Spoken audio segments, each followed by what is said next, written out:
Okay, chapter 10, bringing it all together.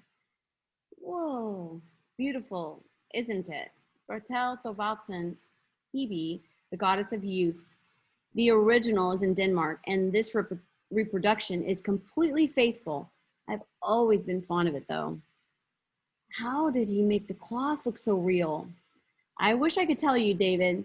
I've tried doing sculptures over the years, but never anything like this at this level. I could help you draw it, though. Me? Draw this? No way. I'm not good enough.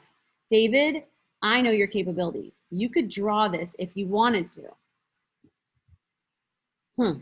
Really? Yes, really. But you'll need to remember what I've taught you, everything I've taught you. I want you to bring all of it to this drawing. So it can't just be floating in the middle of the paper? Absolutely not. Give me a composition, a good one. Fill the entire page. Okay, he's looking at his paper. It looks really big. Use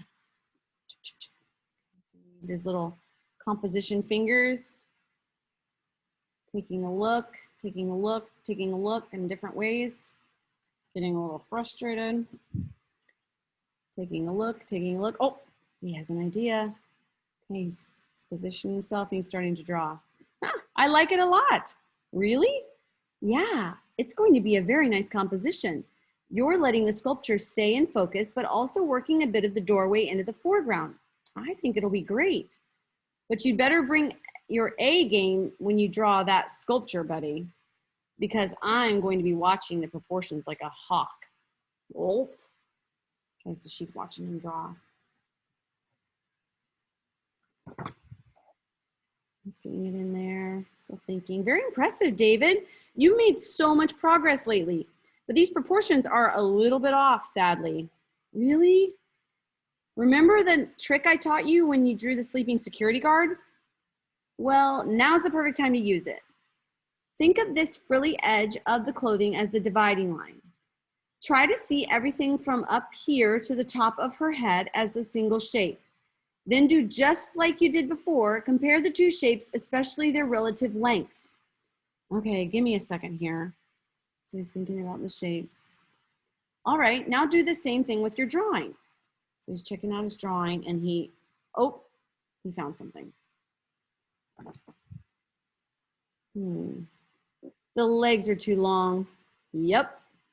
But not very much though. Erase a couple of lines and you'll have fixed it in a few minutes. Redoing it. Excellent. You really nailed it this time. Now you need to get into the details of the clothing. Geez. Do I really have to draw every one of those folds? It's up to you, David. Remember what I said when you drew the tree that day? Sometimes artists simplify things. Sweet. I'll tell you this though.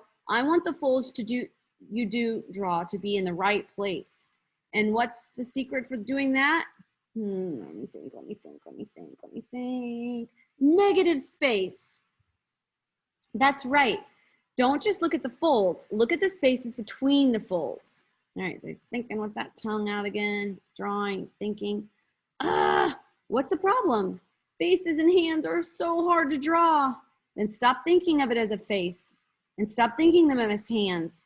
They're all lines with spaces between them. Yes, you have to be extra attentive when you draw faces and hands because the arrangement of lines in those areas is complex and inaccuracies are easily spotted. But if you stop trying to draw hands and faces and just try to draw lines and shapes instead, the whole process gets a lot easier, I find. Now keep going.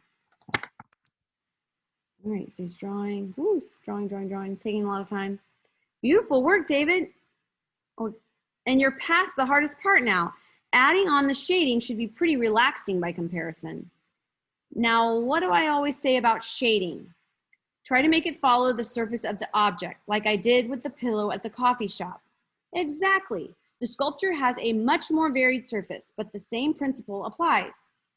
He's going to follow, remember, we're line following form. He's doing that on all his shapes, or all of his form here. Really nice, David. I think you could darken this foreground area even more though. The contrast will help appear closer to the viewer. And don't forget about the reflected light. You may need to erase a bit more here under the chin to make it match reality. You're in the home stretch now, David. Go ahead and finish it off. Thinking, drawing. David, stop. Huh? You're done. Really? Yes. It's lovely. It doesn't need anything else. He's very proud. All right, here's your challenge. Challenge yourself to do a big, ambitious drawing that requires the full use of all of the skills you've practiced throughout this book. Remember to check your proportions so that everything is where you want it to be before you add the details and the shading. Okay, that is your task, is to find something that you can use all of the skills we've learned in our mini lessons for this drawing today. Good luck.